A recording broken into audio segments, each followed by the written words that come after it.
Welcome everybody to our podcast series, Game Changers in Higher Education. My name is David Porter. I'm the CEO and President of Porter Cock Consulting. And today we're joined by Lori Helmer. Lori is the Director of Dining Service Enterprises at Ferris State University. And Lori's going to talk to us today about their University Center project. Lori's going to talk about kind of what we went through in terms of the planning, what our goals and challenges were with the project, and what she's experienced since the venue has opened. So Lori, welcome. Thank you for joining us today. So Lori, I ended our last podcast by saying our goals were, or our challenges were to out-rock the rock. Talk to us about kind of what that meant to you and how we kind of went through the process of developing what I consider to be probably the leading edge, almost the next generation approach to dining, residential and retail, in a university center on a college campus. The Rock Cafe opened 7 years ago on our campus, a state-of-the-art venue that has become the place to be. The place to be for residence hall students, for non-residence hall students, for faculty, staff members, and it's become the gathering place on campus for all those different constituencies. The president of our university, Dave Eisler, challenged me to out-rock the rock. Now, I will tell you that was a huge challenge. Well, I believe that we did at the Quad Cafe.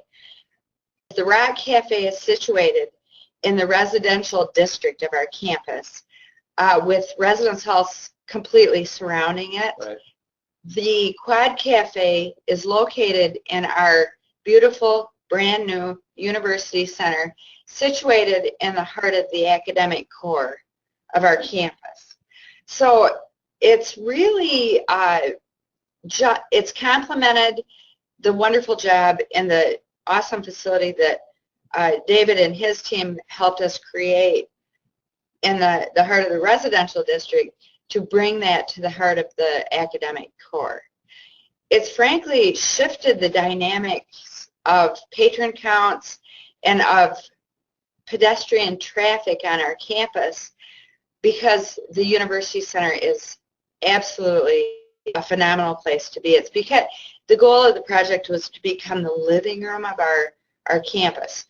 Students, faculty, staff, community folks, frankly, hang out at the University Center during particularly the day part, anywhere up to 5 p.m., particularly for students. It's the place to be. It is gorgeous. We have so many offerings there that we find those same constituencies that we serve at the Rock Cafe gathering during the day, particularly in the lounges, in the all-you-care-to-eat dining facility, in the retail venues, and throughout the building, in community lounges and such throughout the building, in between classes, find study groups in all these different locations. So it shifted the dynamics in a very good way on our campus. Yeah, and again, you had asked us to do the market research again, 7 years later, to determine what has changed, what role the Rock is playing, and what does that then mean for what we should look to develop in the new University Center. And as I recall, we were really challenged in a good way by administration, and actually even some conventional wisdom, that I think some of the conventional wisdom was that university centers should be more kind of retail, brand, a la carte centric dining experiences. And we were challenged with a goal of out-rocking the rock that is just the opposite of that in terms of the method of service and the method of payment. But we were also challenged to produce a similar result in terms of the socially rich levels of engagement, the draw from the local community and not so local community as far away as Grand Rapids, and what that meant in terms of a program.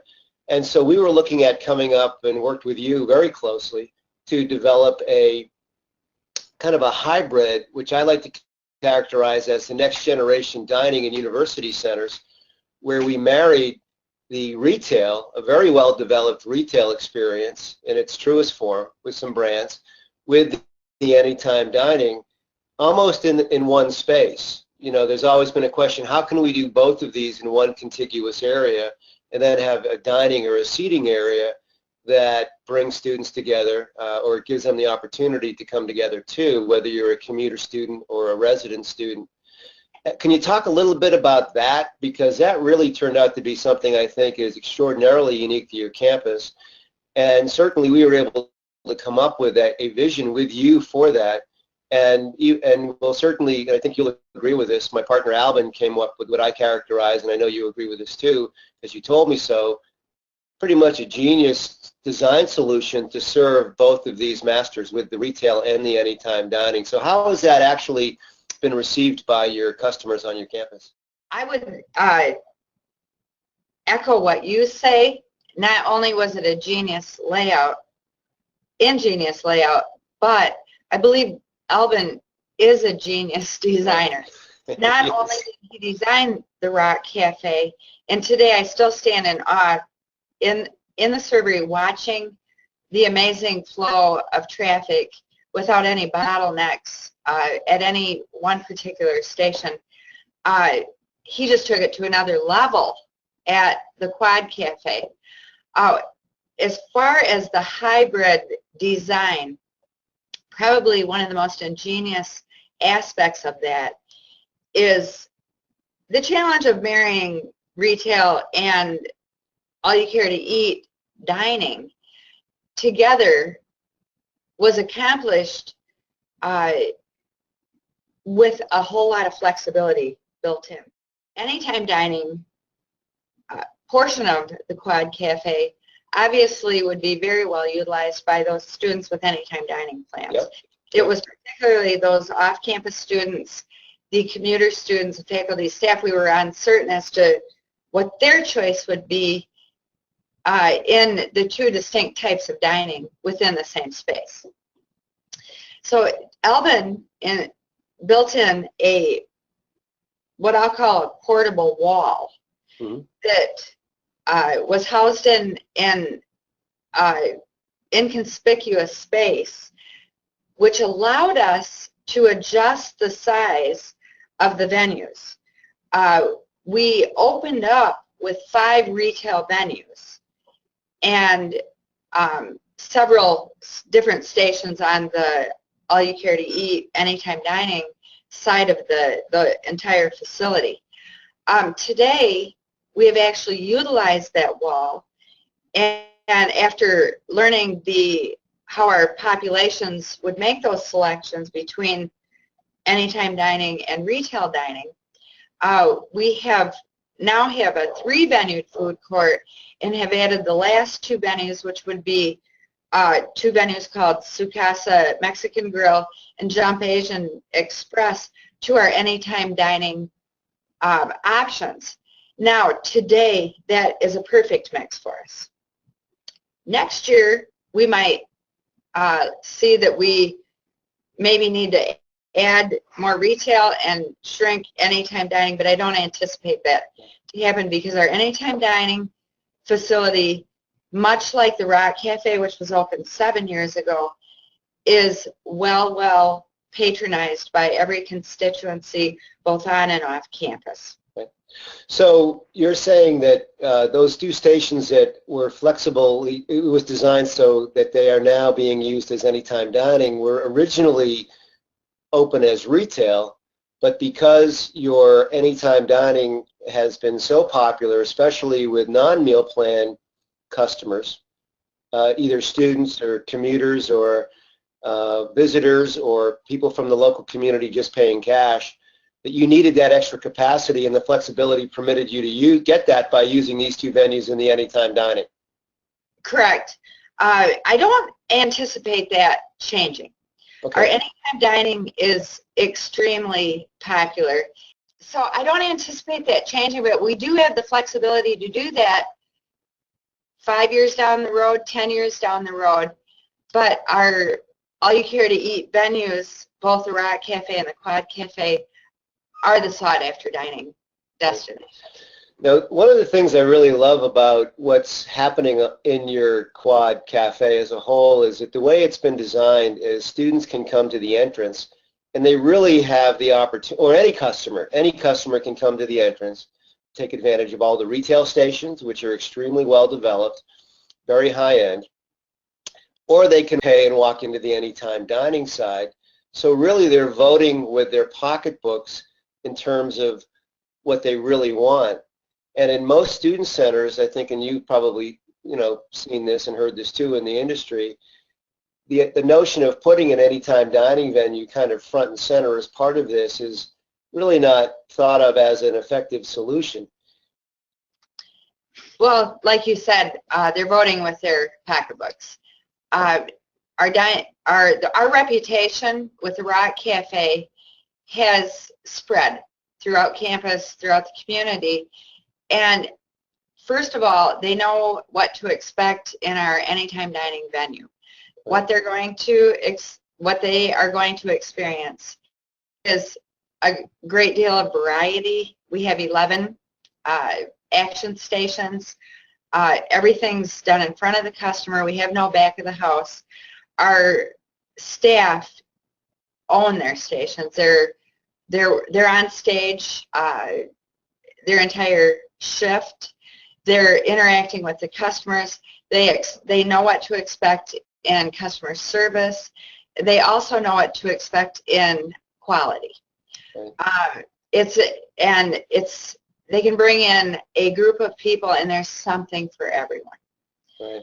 And that's what we hear from both our on-campus patrons and our off-campus patrons. Right. And now, I know there's a significant percentage of your student population who live at home in the area and come to campus. I mean, do you have any either anecdotal or empirical data that shows that these students that live at home that maybe are a little more concerned as it relates to budgetary allowances, what they can or can't afford when they go to college? Do you get a sense as to whether those students opt for the retail versus the anytime dining, or the anytime dining versus the retail? David, they really migrate to the anytime dining.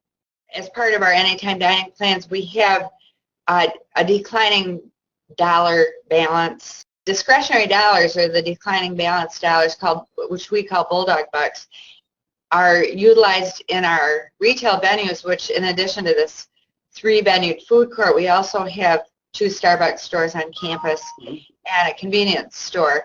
So most students buy what I'll say up to a gold meal plan, which, in addition to unlimited access to our residential dining facilities, gives them $175 in Bulldog Bucks per semester to utilize in those retail venues. So they actually use both. Right. Now, with the new Quad Cafe and its popularity with the students and visitors, do you think that the dining program has influenced the traffic patterns in the university center during the day or in the evening on weekends? One of the observations I've made over the past 20, 25 years of doing this is that most of the student centers in North America, not all of them, but most of them, you can shoot a cannon through after 3 or 4 o'clock in the afternoon or on weekends, and you're not going to hit anybody. Obviously they're very popular during the middle of the day, but sometimes in the evenings and on weekends, not so much, because the students are back at their residences or they've gone home. What have you observed in terms of how the Quad has impacted the levels of activity during those day parts in the new university center? Well, actually, when we first opened up, we opened up in the middle of an academic year. Right. We opened up at the beginning of spring semester. That semester was not a good indication of what the real dynamic shift it might cause, because students had already established their habits at that time. And I'll be honest with you, there were times that semester that we could possibly shoot a cannon through the hallways at 3 or 4 o'clock in the afternoon. Today, that is not the case. When we opened up, when we, at fall semester, opening a fall semester this year, wow, we saw the dynamic shift. The dynamic shift was perfect for our campus. Not only did it fulfill the mission of the University Center in it being the gathering place, it also relieved the Rock Cafe of overcrowding, Right. allowing both all of our patron constituencies who would like to dine at the Rock to have enough seating there. Mm-hmm. Right. So those shifts actually helped us fulfill the mission of the University Center and relieve an overcrowding situation at the Rock Cafe. And how about weekends in terms of the role the Quad Cafe plays on weekends on your campus? Because of the popularity of the new University Center and the Quad Cafe offerings, mm-hmm. we are embarking upon a new building project to add a freshman residence hall on North Campus. Wow. So while we see a great deal of activity there already, I think that will open up in the fall of 2017. We're going to really see a greater influx of students involved in the University Center activities. The University Center is developed to be that gathering place. It has many, many meeting spaces. The Barnes & Noble bookstore is there. As I mentioned earlier, we have a Starbucks store there. We have the 3 retail venues and the all-you-care-to-eat venue, the Quad Cafe. So I asked you this in the previous podcast about the Rock, and I'll ask you about the University Center. What role has the new University Center played in the recruitment and retention of students on your campus? Well, the dining aspect, as you and I have talked about many times, David, we know that we are a critical piece of the recruitment process on campus. When all else is equal with maybe a curriculum decision, I want to come where I know that I'm going to dine well, where I'm going to be safe on the campus, where my housing is going to be nice, where I'm going to have a lot of social interaction. Right. We know that to be the case. We know that also from our admissions director of admissions and the vice president for student affairs, who both tell us that a visit to the Rock Cafe or a visit to the Quad Cafe is a seal the deal moment for those students who are there for a visit or being recruited, whether it's an athlete or a student in general. Right. And now regarding housing, do you have any, again, anecdotal data or feedback from administrators that suggests that where your program has evolved to now is viewed as a positive, an asset to housing, that actually might even support the growth? Or you had mentioned a new freshman residential building on campus. How do the housing folks view your program today? Well, actually, I have some data that will answer your question. Within the last couple of years, our university, which has had a 2-year residency required for years and years and years and years, we did a 3-phase process of ratcheting back our residency requirement, meaning those who are required to live on campus, from a 2-year residency requirement to a 1-year residency requirement in those 3 steps. Mm-hmm. We are now in our 2nd year of that final process, and the numbers are going to speak louder than I can, verbally say anything about it. Right now, we have 2,762 residents on our campus. Only 1,451 of that 2,762 are mandated students or in their first year and in the mandatory requirement to live on campus and to have a meal plan. In addition to that, we currently have 1,311 students who elect to stay on campus in our residence halls. And of that 1,311 students, 93% elect to have a meal plan. Their election to stay in a residence hall in their second or third or fourth year does not require them to have a meal plan. That is purely voluntary election. Like I said, 93%. I think that speaks volumes as to how we've helped the retention in the residence halls and in our own dining program. Interestingly enough, David, of that 93% who choose to have a meal plan, voluntary customer base, 81% of them choose the anytime dining plans. Right. Because of its value. Well, congratulations. That's fantastic. Thank you. What's the future? What's next for Lori Helmer on campus with the Rock and with the new University Center? Well, that's a loaded question there, Dave. Well, fire away, Lori. Jokingly, I've said I've been here for 32 years. We've migrated from the 1960 vintage facilities, styles of service, to what we have today. Clearly, my oldest facility is 7 years old. I jokingly say, should be able to sit back and eat bonbons and drink coffee all day long, but never. I have an awesome team on our campus. Right. We are always looking at ways of being innovative. There's a lot more in store for our students at Ferris State University. Probably the biggest challenge is I need more seating because we're recruiting and generating so much business, but that's a good problem to have. Great problem to have. It's a very good problem to have. So because of the overcrowding, as you know, and we introduced the concept of takeout in the anytime dining venue. Now, that will scare some people. Did it scare us? Yes, it did a little bit, but it was no more scary than when we rolled out the anytime dining plans with fear of them eating you out of house and home.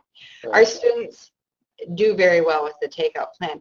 It's generated more business for us in that our meal plan students, our residence hall students particularly, can take out from the anytime dining plan facility and dine with those off-campus students, commuter students, faculty, staff member who might choose to dine in the retail. The takeout, they're reusable takeout containers, and they can all dine together in any of the lounges in the University Center and any of our seating area right there. So it's really done the opposite. It's really increased the level of business in our retail venues. Well, Lori, that's fantastic. I want to congratulate you on all your success. 7 years ago, we gave you the MacGyver of the Year award because of everything you did with such a shoestring budget, a gallon of paint, and a team of students, and how creative you were with your venues. And today, certainly, you are a game changer. And I don't hesitate when people ask me, David, what are some of the best programs that you've seen in the country? And yours is clearly one of the best in terms of your residential and the University Center. I think you're really breaking a lot of ground. You've done that in both of these areas today, and the proof is in how well your students, your resident students, your commuter students, your visitors, your faculty and staff, grandma and grandpa with the grandkids as far away as Grand Rapids, and even TripAdvisor.com, who now has designated you as a dining destination in the Lower Peninsula there in Michigan. It's absolutely phenomenal, and I want to thank you for letting us be a part of your success as well. So do you have any parting words for our viewers today? David, I just want to thank you for your partnership.